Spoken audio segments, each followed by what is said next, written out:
Hi കൂട്ടുകാരെ, എല്ലാവർക്കും പുതിയൊരു ക്ലാസ്സിലേക്ക് സ്വാഗതം. നമ്മൾ ഇന്ത്യൻ ജിയോഗ്രഫിയുമായി ബന്ധപ്പെട്ട പുതിയ SCERT പാഠപുസ്തകത്തെ ആസ്പദമാക്കിയിട്ടുള്ള ക്ലാസ്സാണ് ഇന്ന് എടുക്കാൻ പോകുന്നത്. നമുക്കറിയാം, നമ്മുടെ ഭൂപ്രകൃതിയിലെ തീരസമതലങ്ങളെ കുറിച്ച് അല്ലെ തീരപ്രദേശങ്ങളെ കുറിച്ചുള്ള ഒരു ചാപ്റ്ററാണ്, ഇമ്പോർട്ടന്റ് ചാപ്റ്ററാണ്. ഇതുമായിട്ട് ബന്ധപ്പെട്ട കുറേയധികം ക്വസ്റ്റ്യൻസ് നമ്മൾ കവർ ചെയ്യുന്നുണ്ട്. എക്സാമിന് ഷുവർ ആയിട്ട് ഇനിയുള്ള എല്ലാ തരത്തിലുള്ള എക്സാമിനേഷനും ജിയോഗ്രഫിയുടെ പാർട്ടിൽ നിന്ന് എസ്പെഷ്യലി കമ്പനി ബോർഡ് LGSന്റെ, അതുപോലെ തന്നെ company board assistant, university assistant, അതുപോലെ തന്നെ വരാൻ പോകുന്ന ബീറ്റ് ഫോറസ്റ്റ് ഓഫീസറിന്റെ എക്സാമിനേഷനൊക്കെ പ്രയോജനം ചെയ്യുന്ന ഒരു ടോപ്പിക്കാണ്. നമുക്ക് എന്തായാലും ക്ലാസ്സിലേക്ക് കടക്കാം.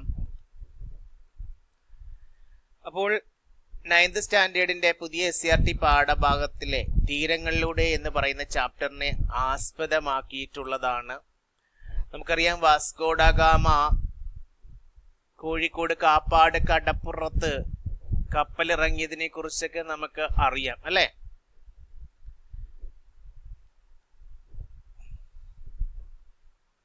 അപ്പോൾ ഇവിടെ നമ്മൾ മെയിൻ ആയിട്ട് നോക്കാൻ പോകുന്നത്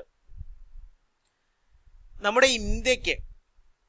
ഇന്ത്യക്ക് ഏകദേശം 7517 കിലോമീറ്റർ നീളം എന്തുണ്ട്, നീളത്തില് തീരദേശമുണ്ട്. എക്സാമിന് ഒരു പക്ഷേ ചോദിക്കാം, ഇന്ത്യക്ക് ഏകദേശം എത്രയുണ്ടേ? 7517 കിലോമീറ്റർ നീളത്തിൽ എന്തുണ്ട്, തീരദേശമുണ്ട്. 7517 കിലോമീറ്റർ നീളത്തിലാണ് തീരദേശമുള്ളത്.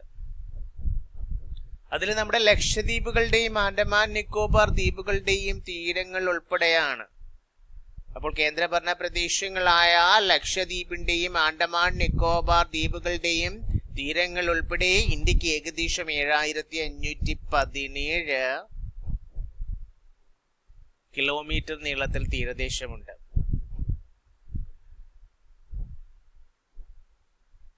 നമുക്ക് ഇനി ഇതിന്റെ ഡീറ്റെയിൽഡ് ആയിട്ടുള്ള വിവരങ്ങളിലേക്ക് പോകാം. നമുക്കറിയാം, ഇന്ത്യയിലെ ഭൂപ്രകൃതി വിഭാഗങ്ങളിൽ ഒന്നാണ് തീരസമതലം എന്ന് പറയുന്നത് അല്ലെ. തീരസമതലം എന്ന് പറയുന്നത് ഇന്ത്യയുടെ ഭൂപ്രകൃതി വിഭാഗങ്ങളിൽ ഒന്നാണ്. ആ തീരസമതലത്തിന്റെ ഭൂപ്രകൃതിയുടെ സവിശേഷതകളുടെ അടിസ്ഥാനത്തിൽ ഇന്ത്യൻ തീരസമതലത്തെ രണ്ടായി തരംതിരിക്കാറുണ്ട്. സ്ഥാനത്തിന്റെയും ഭൂപ്രകൃതിയുടെ സവിശേഷതകളുടെയും അടിസ്ഥാനത്തിൽ ഇന്ത്യൻ തീരസമതലത്തെ എത്രയായി തരംതിരിക്കാറുണ്ട്? രണ്ടായിട്ടാണ് ഭൂപ്രകൃതിയുടെയും സ്ഥാനത്തിന്റെയും സവിശേഷതകളെ അടിസ്ഥാനമാക്കിയിട്ട് തരംതിരിക്കുന്നത്. അപ്പൊ അതിൽ ആദ്യത്തേതാണ് പടിഞ്ഞാറൻ തീരസമതലം. രണ്ടാമത്തേത് ഏതാണ്? നമുക്കറിയാം, കിഴക്കൻ തീരസമതലം. ആദ്യത്തേത് പടിഞ്ഞാറൻ തീരസമതലവും രണ്ടാമത്തേത് കിഴക്കൻ തീരസമതലവും. നിങ്ങൾക്ക് ഈ ഇന്ത്യയുടെ ഭൂപടത്തിൽ നിന്ന് നിങ്ങൾക്ക് അറിയാൻ പറ്റും, കിഴക്കൻ തീരസമതലം ബംഗാൾ ഉൾക്കടലിനോട് ചേർന്ന് സ്ഥിതി ചെയ്യുന്നതും പടിഞ്ഞാറൻ തീരസമതലം അറബിക്കടലിനോട് ചേർന്ന് സ്ഥിതി ചെയ്യുന്നതും. ഈ പടിഞ്ഞാറൻ തീരസമതലത്തിന്റെ ഭാഗമാണ് ലക്ഷദ്വീപ് എന്ന് പറയുന്നത്. ആ പടിഞ്ഞാറൻ തീരസമതലത്തിലെ ദ്വീപാണ്, അതായത് നമ്മുടെ കേന്ദ്രഭരണ പ്രദേശമായ ലക്ഷദ്വീപ്. നിങ്ങൾക്കറിയാം, അതുപോലെ തന്നെ ബംഗാൾ ഉൾക്കടലിൽ സ്ഥിതി ചെയ്യുന്ന കിഴക്കൻ തീരസമതലത്തിലെ ഒരു ഭാഗമായാണ് ദ്വീപുകൾ. ഏതൊക്കെയാണ്? ആൻഡമാൻ നിക്കോബാർ ദ്വീപുകൾ. മറ്റേ നമുക്ക് ഉപദ്വീപീയ പീഠഭൂമിയാണെന്ന് നമുക്കറിയാം. ഈ വസ്തുതകളൊക്കെ നമ്മൾ പഠിച്ചിട്ടുള്ളതാണ്. ഇനി എന്താണ് ഇതിനകത്ത് അപ്ലിഫ്റ്റ്മെന്റും, അതായത് ഉത്ഥാനം എന്ന് പറയും, അല്ലെങ്കിൽ അതുപോലെ തന്നെ എമേർജ്ഡ് കോസ്റ്റ്, അതുപോലെ തന്നെ സബ്മേർജ്ഡ് കോസ്റ്റ്. നമ്മൾ താഴ്ത്തപ്പെട്ട തീരവും ഉയർത്തപ്പെട്ട തീരവും എന്താണെന്ന് ഇതിനകത്ത് മെയിനായിട്ട് അറിഞ്ഞിരിക്കണം. എമേർജ്ഡ് കോസ്റ്റും സബ്മേർജ്ഡ് കോസ്റ്റും തീരസമതലങ്ങളെ കുറിച്ചാണ് നമ്മൾ പഠിക്കുന്നത്. ഈ തീരപ്രദേശങ്ങളിലെ ഉത്ഥാനം, അതിനെയാണ് അപ്ലിഫ്റ്റ്മെന്റ്. അതിന്റെ മലയാളമാണ് ഉത്ഥാനം. ഈ ഉത്ഥാനം എന്നൊക്കെ കേൾക്കുമ്പോൾ നിങ്ങൾ ആദ്യമായിട്ട് കേൾക്കുന്ന ഒരു ഫീലിങ്സ് ഉണ്ടാകരുത്. എക്സാമിനേഷന് SCERT ടെക്സ്റ്റ് ഫോളോ ചെയ്തിട്ടാണ് മിക്ക ക്വസ്റ്റ്യൻ ആൻസറും വരാറുള്ളത് അല്ലെ, ക്വസ്റ്റ്യൻസും വരാറുള്ളത്. സോ ഈ ഉത്ഥാനം എന്നൊക്കെ കേൾക്കുമ്പോൾ ആദ്യമായിട്ട് കേൾക്കുന്ന ഒരു ഫീലിങ്സ് ഉണ്ടാവരുത്. അതുകൊണ്ട് നന്നായിട്ട് ശ്രദ്ധിച്ചു പോകണം. അപ്പോൾ തീരപ്രദേശങ്ങളിൽ അപ്ലിഫ്റ്റ്മെന്റ്, ഈ അപ്ലിഫ്റ്റ്മെന്റിന്റെ ഭാഗമായിട്ട്, അതായത് ഉത്ഥാനം പോലുള്ള ഭൗമ പ്രവർത്തനത്താൽ എന്ത് ചെയ്യൂടെ, തീരദേശത്തെ കരഭാഗം ഉയരുകയോ സമുദ്രനിരപ്പ് താഴുകയൊക്കെ ചെയ്യും. ഉദ്ധാനം അഥവാ അപ്ലിഫ്റ്റ്മെന്റ് പ്രകാരം അല്ലെങ്കിൽ ആ പ്രവർത്തനം മൂലം എന്ത് ചെയ്യും? ആ ഭൗമ പ്രവർത്തനം മൂലം തീരപ്രദേശത്തെ കരഭാഗം ഉയരുകയോ അതല്ലെങ്കിൽ സമുദ്രനിരപ്പ് താഴുകയൊക്കെ ചെയ്യും. ഇതിന്റെ ഫലമായിട്ട് നമുക്കറിയാം കടൽ പിൻവാങ്ങുമെന്നൊക്കെ. കടൽ പിൻവാങ്ങി രൂപപ്പെടുന്ന തീരങ്ങളെയാണ് ഉയർത്തപ്പെട്ട, അതിൽ തന്നെയുണ്ട് ഉയർത്തപ്പെട്ട തീരങ്ങൾ എന്നറിയപ്പെടുന്ന അമേർജ്ഡ് കോസ്റ്റ് എന്നറിയപ്പെടുന്നത്. ഇനി അവതലനം നിങ്ങൾ കേട്ടിട്ടുണ്ട്, സബ്സിഡൻസ്.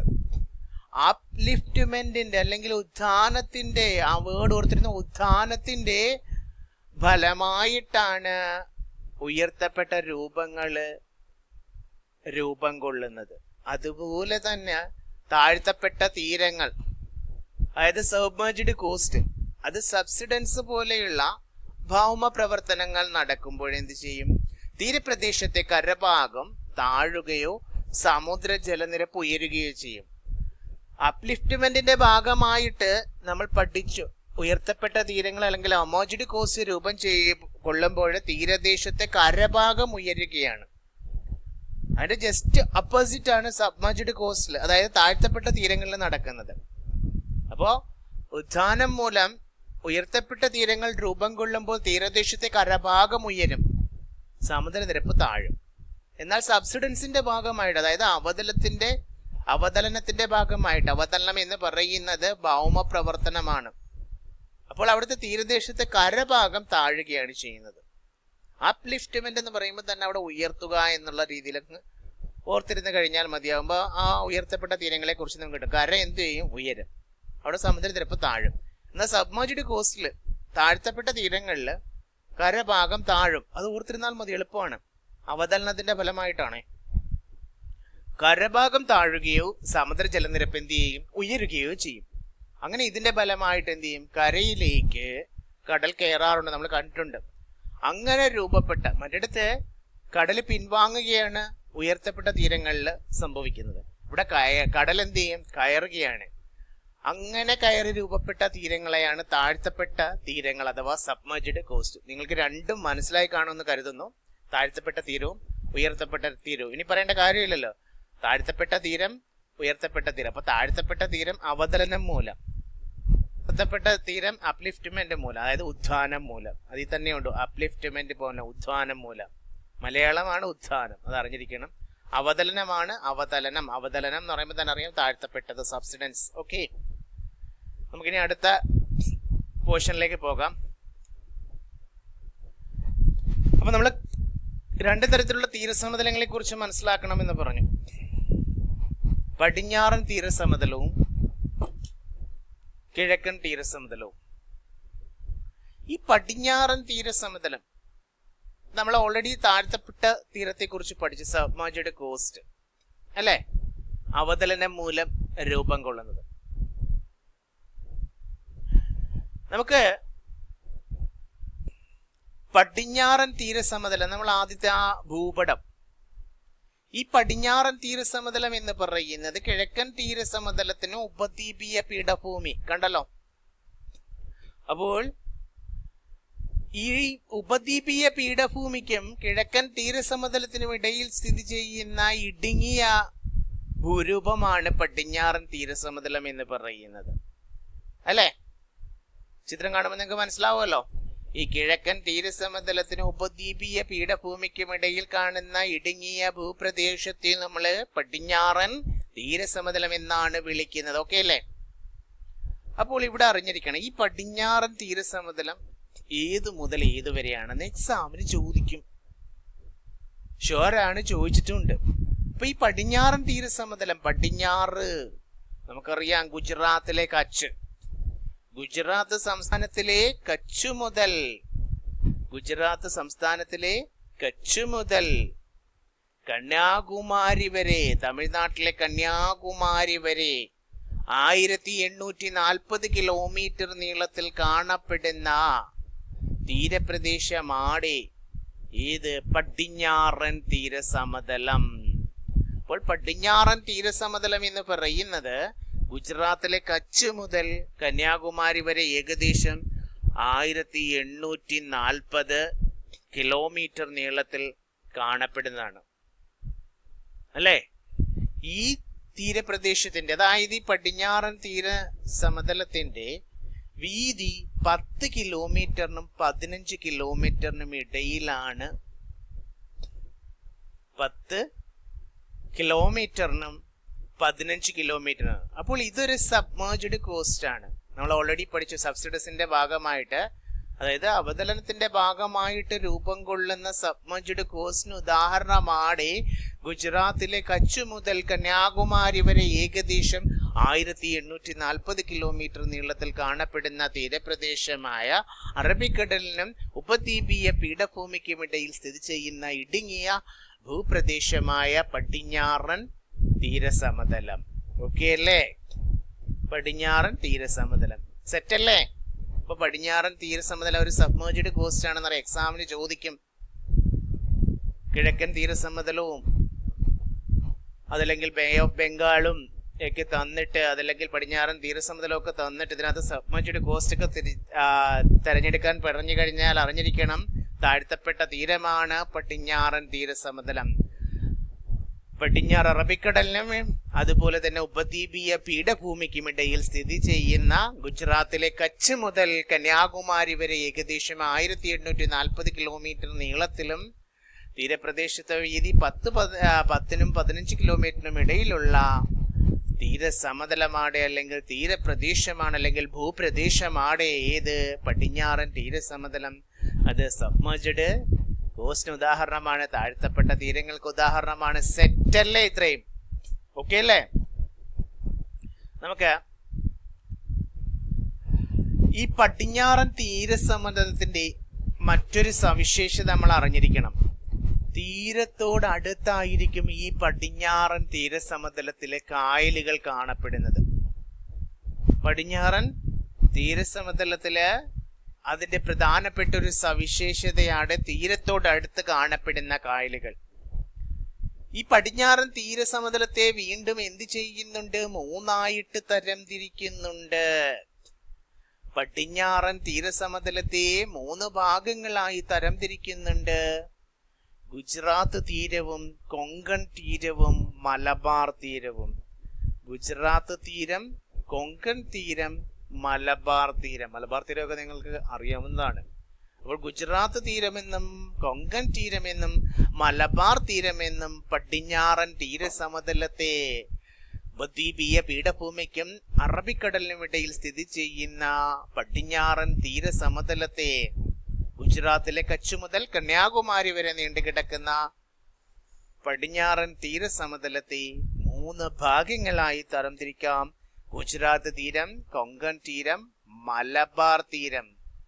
ഓക്കെ അല്ലേ? ഗുജറാത്ത് തീരം ചിത്രത്തിൽ നിങ്ങൾക്ക് കാണാം.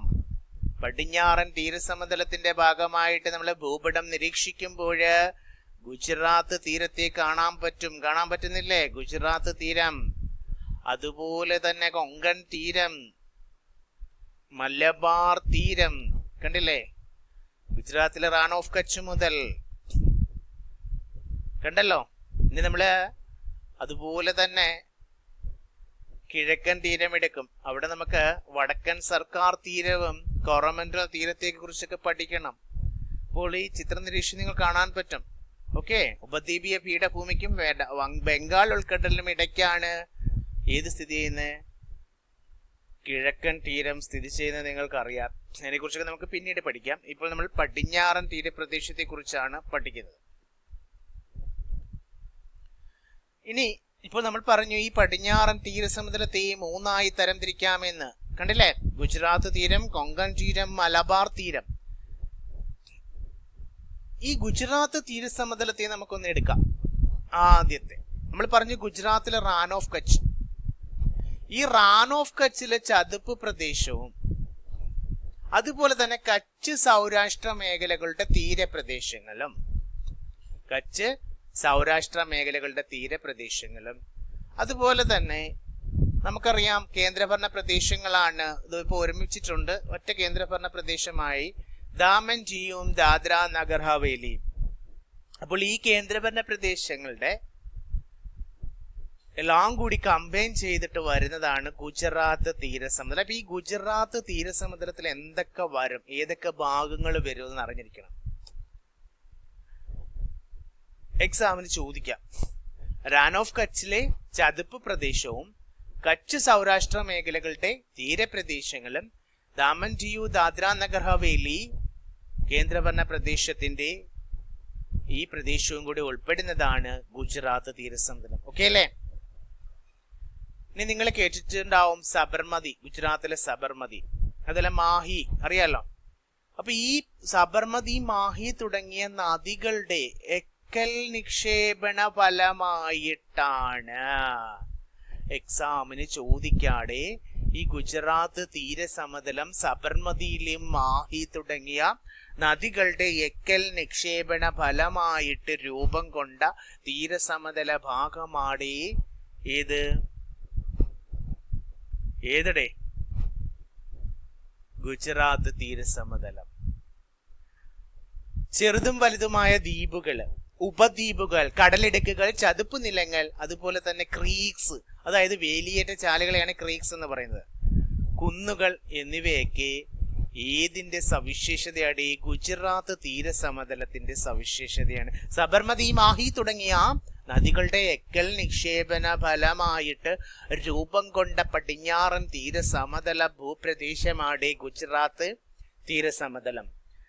ഇവിടെ പ്രത്യേകത അല്ലെങ്കിൽ പ്രധാന സവിശേഷതകൾ ചെറുതും വലുതുമായ ദ്വീപുകൾ, ഉപദ്വീപുകൾ, കടലിടുക്കുകൾ, ചതുപ്പ് നിലങ്ങൾ, വേലിയേറ്റ ചാലുകൾ, കുന്നുകൾ എന്നിവ ഗുജറാത്ത് തീരസമതല മേഖലയുടെ പ്രധാന സവിശേഷതയാണ്. അതുകൂടി ഇതിനോടൊപ്പം ചേർത്ത് വായിക്കേണ്ടതാണ്.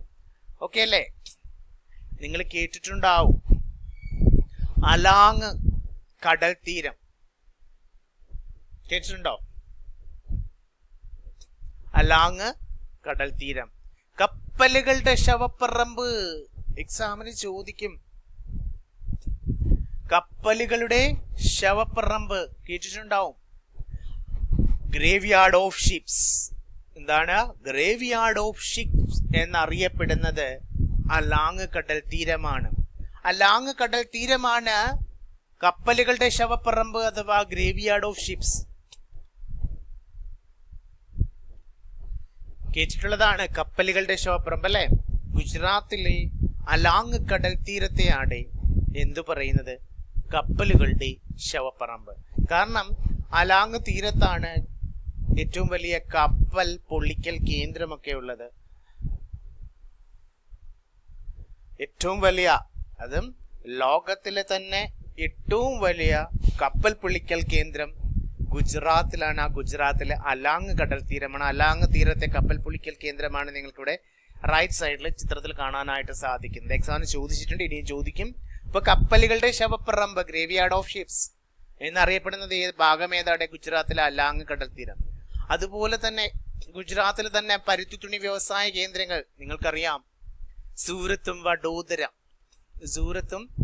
വഡോദരയും അല്ലെ? സൂറത്ത് പരുത്തി തുണി വ്യവസായത്തിന്റെ കേന്ദ്രമാണ്. അതേപോലെ വഡോദര. അതേപോലെ തന്നെ എക്സാമിന് ചോദിക്കാറുണ്ട് ഗുജറാത്തിലെ മത്സ്യബന്ധന ഹാർബറാണ് വെരാവൽ. നിങ്ങളൊരു ട്രെയിനെ കേട്ടിട്ടുണ്ടാവും, വെരാവൽ എക്സ്പ്രസ്. അതുപോലെ തന്നെ നമ്മുടെ ഉപ്പ് സത്യാഗ്രഹമൊക്കെ നടന്ന ദണ്ഡിക്കടപ്പുറം, നിരവധിയായ ഉപ്പുപാടങ്ങളുമെല്ലാം, ഈ ദണ്ഡിക്കടപ്പുറവും നിരവധിയായ ഉപ്പുപാടങ്ങളുമെല്ലാം എവിടെയാണ്? ഗുജറാത്ത് പടിഞ്ഞാറൻ തീരസമതലത്തിന്റെ ഭാഗമായ ഗുജറാത്ത് തീരസമതലങ്ങളുടെ പ്രദേശത്താണ്. അലാങ് കടൽ തീരം, പരുത്തി തുണി വ്യവസായ കേന്ദ്രങ്ങളായ സൂറത്ത്, വഡോദര, മത്സ്യബന്ധന ഹാർബറായ വെരാവൽ, അതേപോലെ ദണ്ഡിക്കടപ്പുറം. ഓക്കെ അല്ലേ? ഇതെല്ലാം പടിഞ്ഞാറൻ തീരസമതലത്തിന്റെ ഭൂതല പ്രദേശമായ അല്ലെങ്കിൽ ഭൂപ്രദേശമായ ഗുജറാത്ത് തീരസമതലത്തിൽ പെട്ടതാണ്. ഓക്കെ അല്ലേ? ഓക്കെ അല്ലേടെ? ഇനി നമ്മള് കേട്ടിട്ടുണ്ടാവും റാൻ ഓഫ് കച്ച് അല്ലേ? എക്സാമിന് ചോദിക്കാറുണ്ട്. ഒരു ചതുപ്പ് നിലമാണ് റാൻ ഓഫ് കച്ച്. ഒരു ചതുപ്പ് നിലം. ഇന്ത്യ പാക് അതിർത്തി പ്രദേശമായ കച്ചിലെ, ഇന്ത്യ പാക് അതിർത്തി പ്രദേശമാണ് അവിടുത്തെ കച്ച്, ഗുജറാത്തിലെ കച്ച്. ആ ഗുജറാത്തിലെ കച്ചിലെ ഒരു ലവണ ചതുപ്പ് നിലമാണ് റാൻ ഓഫ് കച്ച്. ഈ ചിത്രം നിങ്ങൾ കാണുമ്പോൾ മനസ്സിലാവും. റാൻ ഓഫ് കച്ച് ലവണ ചതുപ്പ് നിലമാണ്. ഈ ഗുജറാത്തി ഭാഷയിൽ റാൻ എന്നാൽ മരുഭൂമി എന്നാണ് അർത്ഥം. ഇതെന്തുകൊണ്ടാണ് ലവണ മരുഭൂമി പ്രദേശമായി മാറുന്നതെന്നറിയോ? മഴക്കാലങ്ങളിൽ വെള്ളക്കെട്ടുകളായി രൂപപ്പെടുന്ന ഈ പ്രദേശം മഴ മാറുന്നതോടെ വരണ്ട ലവണ മരുഭൂമി പ്രദേശമായി മാറുന്നു. അതായത് ഉപ്പുമണൽ അല്ലെ, വെളുത്ത ഉപ്പുമണൽ നിറഞ്ഞ റാൻ ഓഫ് കച്ച് ഒരു ലവണ മരുഭൂമിയാണ്. എക്സാമിന് ചോദിക്കും, ഒരു ലവണ മരുഭൂമിക്ക് എക്സാമ്പിൾ ചോദിച്ചു കഴിഞ്ഞാൽ, ഉദാഹരണം ചോദിച്ചു കഴിഞ്ഞാൽ ഗുജറാത്തിലെ റാൻ ഓഫ് കച്ചാണ്. കച്ചിലെ ഒരു റാൻ ഓഫ് കച്ചിലെ അല്ലെങ്കിൽ കച്ചിലെ ഒരു ലവണ ചതുപ്പ് നിലമാണ് റാൻ ഓഫ് കച്ച്. ഇന്ത്യ പാക് അതിർത്തി പ്രദേശത്താണ്. ഏകദേശം 26,000 ചതുരശ്ര കിലോമീറ്റർ വിസ്തൃതിയുണ്ട് ഈ ചതുപ്പ് നിലത്തിന്. ഏതിനാണ്? റാൻ ഓഫ് കച്ച് ലവണ ചതുപ്പ് നിലത്തിന്. ഗ്രേറ്റർ റാനും ലിറ്റിൽ റാൻ എന്നും രണ്ട് റാൻ എന്ന് പറഞ്ഞാൽ മരുഭൂമിയാണ് ഗുജറാത്തി ഭാഷയില്. ഗ്രേറ്റർ റാനും ലിറ്റിൽ റാൻ എന്നിങ്ങനെ രണ്ട് ഭാഗങ്ങളാണ് ഈ റാൻ ഓഫ് കച്ച് ചതുപ്പ് നിലത്തിനുള്ളത്. നിങ്ങൾ കേട്ടിട്ടുണ്ടാവും ഈ റാൻ ഉത്സവം. എക്സാമിന് ഒരു പക്ഷെ ഇങ്ങനെയൊക്കെ ചോദിക്കാം. ഈ റാൻ ഉത്സവം നടക്കുന്നത് എവിടെയാണെന്ന് ചോദിച്ചാൽ ഗുജറാത്തിലെ റാൻ ഓഫ് കച്ചിലാണ്. നവംബർ മുതൽ ഫെബ്രുവരി വരെ നീണ്ടു നിൽക്കുന്ന പ്രധാന ആഘോഷമാണ് ഇപ്പോൾ നടന്നുകൊണ്ടിരിക്കുന്നത്. നവംബർ മുതൽ ഫെബ്രുവരി നീണ്ടു നിൽക്കുന്ന പ്രധാന ഉത്സവം അല്ലെങ്കിൽ ആഘോഷമാണ് ഗുജറാത്തിലെ റാൻ ഓഫ് കച്ചിലെ റാൻ ഉത്സവം എന്ന് പറയുന്നത്. ഓക്കെ അല്ലേ? സെറ്റ് അല്ലേ? നമുക്ക് ബാക്കി പോർഷനിലേക്ക് പോയാലോ? ഇപ്പൊ നമ്മൾ ആദ്യത്തെ ഗുജറാത്ത് തീരത്തെ കുറിച്ച് പഠിച്ചു, പടിഞ്ഞാറൻ തീരസമുദ്രത്തിൽ. ഇനി രണ്ടാമത്തത് ഏതാണ്? കൊങ്കൺ തീരം. ഏതാണ്? കൊങ്കൺ തീരം. ഈ കൊങ്കൺ തീരം ഗുജറാത്ത് തീരസമതലത്തിന് തെക്ക്. ഓക്കെ അല്ലേ? കൊങ്കൺ വഴി റെയിൽ സർവീസ് ഒക്കെ ഉള്ളത് നിങ്ങൾക്ക് അറിയാം അല്ലെ? ഗുജറാത്ത് തീരസമതലത്തിന് തെക്ക് ദാമൻ മുതൽ ഗോവ വരെ വ്യാപിച്ചിരിക്കുന്ന തീരസമതലമാണ് കൊങ്കൺ തീരം. ഗുജറാത്ത് തീരസമതലത്തിന്റെ തെക്ക് ഭാഗത്തുള്ള ദമൻ മുതൽ ഗോവ വരെ വ്യാപിച്ചിരിക്കുന്ന തീരസമതലമാണ് കൊങ്കൺ തീരം. ഈ കൊങ്കൺ തീരത്തിന്റെ നീളം 500 കിലോമീറ്റർ ആണ് ഏകദേശം. അറിഞ്ഞിരിക്കണം, നമ്മുടെ പശ്ചിമഘട്ട മലനിരകളുണ്ട് അല്ലെ? ഈ പശ്ചിമഘട്ട മലനിരകള് ഈ കൊങ്കൺ തീരത്തിന് സമാന്തരമായിട്ട് പാരലായിട്ടാണ് സ്ഥിതി ചെയ്യുന്നത്. അതുകൊണ്ട് ഇവിടെ തീരസമതലം നമ്മൾ ആ ഭൂപടം കണ്ടപ്പോൾ തന്നെ മനസ്സിലായി, തീരസമതലം വളരെ ഇടുങ്ങിയതാണ്. പശ്ചിമഘട്ട മലനിരകള് വെസ്റ്റേൺ ഗട്ട്സ് കൊങ്കൺ തീരത്തിന് സമാന്തരമായി സ്ഥിതി ചെയ്യുന്നതിനാല് കൊങ്കൺ തീരസമതലം ഇടുങ്ങിയതാണ്. കൊങ്കൺ തീരസമതലത്തിന്റെ വടക്ക് ഭാഗം മണൽ നിറഞ്ഞ തീരങ്ങളും, അതായത് സാൻഡി കോസ്റ്റ് ആണ്. തെക്ക് ഭാഗം പാറക്കൂട്ടങ്ങൾ നിറഞ്ഞതുമാണ്, അതായത് റോക്കി കോസ്റ്റ് ആണ്. ഓക്കെ, തെക്ക് ഭാഗം പാറക്കൂട്ടങ്ങളും അതുപോലെ തന്നെ വടക്ക് ഭാഗം മണൽ നിറഞ്ഞ തീരങ്ങളുമാണ്. ഇവിടുത്തെ പ്രത്യേകത, ഈ കൊങ്കൺ തീരത്തിന്റെ പ്രത്യേകതയാണ് ക്ലിഫുകളും ദ്വീപുകളും ബീച്ചുകളും. ആ ഭൂരൂപങ്ങളൊക്കെ എന്താണെന്ന് നമുക്ക്, ദ്വീപുകളും ബീച്ചുകളൊക്കെ അറിയാം, പക്ഷെ ക്ലിഫ് നിങ്ങൾ കേട്ടില്ല. ക്ലിഫൊക്കെ എന്താണെന്ന് നമ്മൾ പഠിക്കുന്നുണ്ട്. അപ്പം ക്ലിഫുകളും ദ്വീപുകളും ബീച്ചുകളും ഒക്കെ ഈ കൊങ്കൺ തീരപ്രദേശത്തെ ഭൂരൂപങ്ങളാണ്. നമുക്കറിയാം, ഈ കൊങ്കൺ തീരപ്രദേശത്തിലെ ഗോവ വരെയാണ് നീണ്ടു നിൽക്കുന്നത്. ഇന്ത്യയിലെ പ്രധാന വിനോദസഞ്ചാരമായ ഗോവ അല്ലെ, ഏറ്റവും ചെറിയ ഇന്ത്യൻ സംസ്ഥാനം. അപ്പൊ ഇന്ത്യയിലെ പ്രധാന വിനോദ സഞ്ചാര കേന്ദ്രമാണ് ഗോവ. ആ ഗോവയിൽ ധാരാളം ബീച്ചുകൾ ഉണ്ടെന്ന് നമുക്കറിയാം. ഈ കൊങ്കൺ തീരസമതലത്തെ ജൈവ വൈവിധ്യ സംവിധാനമാക്കുന്ന കൊങ്കൺ തീരസമതലത്തെ ജൈവ വൈവിധ്യ സമ്പന്നമാക്കുന്നത് അവിടുത്തെ ആർദ്ര കാലാവസ്ഥയാണ്. ധാരാളം മഴ ലഭിക്കുന്ന ആർദ്ര കാലാവസ്ഥയാണ് കൊങ്കൺ തീരസമതലത്തെ ജൈവ വൈവിധ്യ സമ്പന്നമാക്കുന്നത്. നിങ്ങൾ കേട്ടിട്ടുണ്ട് നവശേവ, നവി മുംബൈയുടെ പഴയ പേരാണ് നവി മുംബൈ അല്ലെ. നവശേവ, അതുപോലെ മോർമുഗാവോ തുടങ്ങിയ പ്രകൃതിദത്ത തുറമുഖങ്ങളും അതുപോലെ മാൽപേ മത്സ്യബന്ധന ഹാർബറും കപ്പൽ നിർമ്മാണശാലകളും ടൂറിസ്റ്റ് കേന്ദ്രങ്ങളും വ്യവസായ കേന്ദ്രങ്ങളൊക്കെ എവിടെയുണ്ട്? കൊങ്കൺ തീരത്ത് സ്ഥിതി ചെയ്യുന്നവയാണ്. നവശിവ, നവി മുംബൈ, മോർമുഗാവ ഇവ രണ്ടും പ്രകൃതിദത്ത തുറമുഖങ്ങളാണ്. അതേപോലെ മാൽപേ മത്സ്യബന്ധന തുറമുഖം ഇവയൊക്കെ കൊങ്കൺ തീരദേശത്ത് സ്ഥിതി ചെയ്യുന്നതാണ്.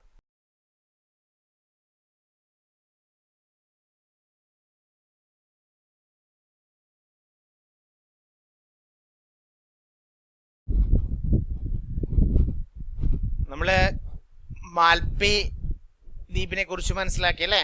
അപ്പൊ ഈ കർണാടകയിലെ ഉടുപ്പി ജില്ലയിലാണ്, ആ ഉടുപ്പി ജില്ലയിലെ മാൽപേ തീരത്ത് നിന്നും മാറിയിട്ട് കടലിലായി സ്ഥിതി ചെയ്യുന്ന ജനവാസമില്ലാത്തൊരു ചെറു ദ്വീപുണ്ട്. അതിന്റെ പേര് സെന്റ് മേരീസ് ദ്വീപ് എന്നാണ്.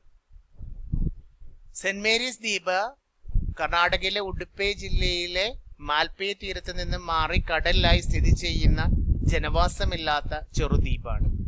അപ്പൊ ഈ ദ്വീപ് നിറയെ എന്തുണ്ട്? ഷഡ്ഭുജം, ഹെക്സഗൺ ആകൃതിയിലുള്ള കൽത്തൂണുകൾ പോലുള്ള പാറക്കെട്ടുകളാണ്. നിങ്ങൾക്ക് ചിത്രത്തിൽ കാണാം ഹെക്സഗണൽ റോക്സ്, ഷഡ്ഭുജ ശിലകൾ. ഏകദേശം 88 ദശലക്ഷം വർഷങ്ങൾക്ക് മുമ്പ് സംഭവിച്ച അഗ്നിപർവ്വത സ്ഫോടനത്തിലൂടെ പുറത്തു വന്ന ലാവ തണുത്ത് രൂപപ്പെട്ടവയാണ് ഈ ഹെക്സഗണൽ റോക്സ്, ഷഡ്ഭുജ ശിലകൾ എന്ന് പറയുന്നത്. ഏകദേശം 88 ദശലക്ഷം മുമ്പ് അഗ്നിപർവ്വത സ്ഫോടനത്തിലൂടെ രൂപപ്പെട്ടതാണ്, ലാവ തണുത്ത് രൂപപ്പെട്ടത്. കൊളംനാർ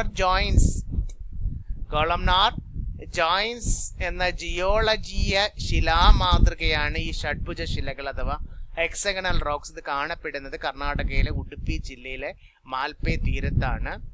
ഇതൊരു പ്രധാന വിനോദ സഞ്ചാര കേന്ദ്രം കൂടിയാണ് ഈ സെന്റ് മേരീസ് ദ്വീപ്. ജനവാസമില്ലാത്ത ദ്വീപാണ്, കടലിലായി സ്ഥിതി ചെയ്യുന്ന ദ്വീപാണ്. ഓക്കെ അല്ലേ?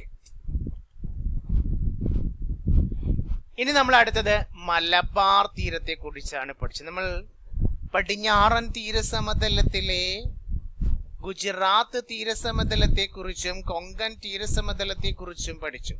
ഇനി മലബാർ തീരം. നമുക്കറിയാം മലബാർ തീരം മംഗലാപുരം മുതൽ കന്യാകുമാരി വരെ വ്യാപിച്ചു കിടക്കുന്ന മലബാർ തീരത്തിന് ഏകദേശം 580 കിലോമീറ്റർ ദൈർഘ്യമാണ് ഉള്ളത്. 580 കിലോമീറ്റർ ദൈർഘ്യമുള്ളതാണ് മലബാർ തീരം. മംഗലാപുരം മുതൽ കന്യാകുമാരി വരെയാണ് വ്യാപിച്ചു കിടക്കുക. കൊങ്കൺ തീരത്തേക്കാൾ വീതി കൂടുതലാണ്. കൊങ്കൺ തീരത്തിന് വീതി കുറയുന്നത് നിങ്ങൾക്കറിയാം, പശ്ചിമഘട്ട മലനിരകള് സമാന്തരമായിട്ട് പോകുന്നത് കൊണ്ടാണ്. കൊങ്കൺ തീരത്തേക്കാൾ വീതി കൂടുതലാണ് മലബാർ തീരത്ത്.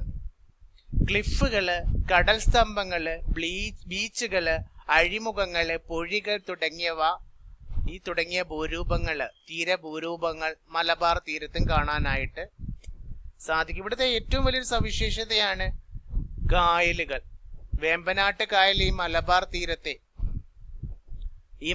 തീരത്തിന്റെ പ്രധാന ഭാഗമാണ്. അതുകൂടി ഒന്ന് അറിഞ്ഞിരിക്കണം. ഇവിടെ കായലുകളും ഈ മലബാർ തീരത്ത് കായലുകളും തടാകങ്ങളും കനാലുകൾ വഴി ബന്ധിപ്പിച്ച ജലഗതാഗതമൊക്കെ സാധ്യമാക്കുന്നുണ്ട്. നമുക്കറിയാം എക്സാമിന് എപ്പോഴും ചോദിക്കാം NW3 നാഷണൽ വാട്ടർവേ 3 ദേശീയ ജലപാത അല്ലെ. കൊട്ടപ്പുറം മുതൽ കൊല്ലം വരെ ഗതാഗത യോഗ്യമായിട്ടുള്ള ഇന്ത്യയിലെ പ്രധാന ദേശീയ ജലഗതാഗത പാതകളിൽ ഒന്നാണ് NW3 നാഷണൽ വാട്ടർവേ 3 എന്ന് പറയുന്നത്. അതുപോലെ തന്നെ വർക്കല ക്ലിഫ് ആ ഭാഗമാണ് അല്ലെ. ഏഴിമല നേവൽ അക്കാഡമിക്ക് നിങ്ങൾക്ക് അറിയാമല്ലോ, കണ്ണൂര്. അതുപോലെ ബേക്കൽ കാസർഗോഡ്. അപ്പൊ ഇവിടെയൊക്കെ ക്ലിഫ് പോലുള്ള ഭൂരൂപങ്ങളുണ്ട്. ഉയർന്ന ഭൂരൂപമാണത്. തീരങ്ങൾ ഉയർന്ന് കാണപ്പെടുന്നുണ്ട്. ഇവിടുത്തെ തീരങ്ങൾ ഉയർന്നാണ്. വർക്കലയും ഏഴിമലയും ബേക്കൽ തുടങ്ങിയ പ്രദേശങ്ങൾ ഇതൊക്കെ മലബാർ തീരത്തിന്റെ ഭാഗമാണ്. നിങ്ങൾക്കറിയാം ധാരാളം വിനോദസഞ്ചാരികളെ ആകർഷിക്കുന്ന മലബാർ തീരത്തിന്റെ ഭാഗമായിട്ടുള്ള ബീച്ചുകൾ മുഴുപ്പിലങ്ങാട് ബീച്ച്, ചാവക്കാട് ബീച്ച്, തൃശ്ശൂർ അല്ലെ, കോവളം, ഈ ബീച്ചുകളെല്ലാം നിങ്ങൾക്ക് വിനോദസഞ്ചാരികളെ ആകർഷിക്കുന്ന ബീച്ചുകളാണ്, നിങ്ങൾക്കറിയാം. അതുപോലെ തന്നെ ദേശാടന പക്ഷികളുടെ പ്രജനന കേന്ദ്രങ്ങളുണ്ട് മലബാർ തീരത്ത്. പൊതുവെ തീരദേശത്തെ തണ്ണീർത്തടങ്ങളും കായലുകളും നിങ്ങൾ കേട്ടിട്ടുണ്ട്. കടലുണ്ടി, കുമരകം, പാതിരാമണൽ ഇവയൊക്കെ പക്ഷി സങ്കേതങ്ങളാണ്. ദേശാടന പക്ഷികൾക്ക് സംരക്ഷണം നൽകുന്ന ഇടങ്ങളാണ്. അതുപോലെ തന്നെ നെല്ലറകളുണ്ട്. ഏതൊക്കെയാണ്? നാഞ്ചിനാടും കുട്ടനാടും കോൾനിലങ്ങളും ഒക്കെ അടങ്ങുന്ന നെല്ലറകളൊക്കെ മലബാർ തീരത്തിന്റെ പ്രത്യേകതകളാണ്. അതേപോലെ തന്നെ മുനമ്പം, പൊന്നാനി, ബേപ്പൂർ തുടങ്ങിയ മത്സ്യബന്ധന ഹാർബർ അല്ലെ, ഇവയൊക്കെ തീരദേശ ജനതയുടെ, ഈ മലബാർ തീരദേശ ജനതയുടെ സാമ്പത്തിക പ്രവർത്തന കേന്ദ്രങ്ങൾ കൂടിയാണ്. അപ്പോൾ നമ്മൾ മലബാർ തീരം, അതുപോലെ തന്നെ കൊങ്കൺ തീരം, ഗുജറാത്ത് തീരം എന്നിവയെക്കുറിച്ച്, അതായത് പടിഞ്ഞാറൻ തീരസമതലത്തിലെ ഭൂരൂപങ്ങളെ കുറിച്ചാണ് പഠിച്ചത്. ഈ ക്ലാസ് നിങ്ങൾക്ക് പ്രയോജനം ചെയ്യും. അടുത്ത ക്ലാസ്സിൽ നമ്മൾ കിഴക്കൻ തീരസമതലവും കൂടുതൽ ഫാക്ട്സും ഒക്കെ നോക്കും. അപ്പോൾ ഈ ക്ലാസ് ഇഷ്ടപ്പെടുന്നെങ്കിൽ ലൈക്ക് ചെയ്യണം, കമന്റ് ചെയ്യണം, സബ്സ്ക്രൈബ് ചെയ്യണം. നമുക്ക് അടുത്ത ക്ലാസ്സിൽ വീണ്ടും കണ്ടുമുട്ടുന്നവരെ ബൈ, ടേക്ക് കെയർ.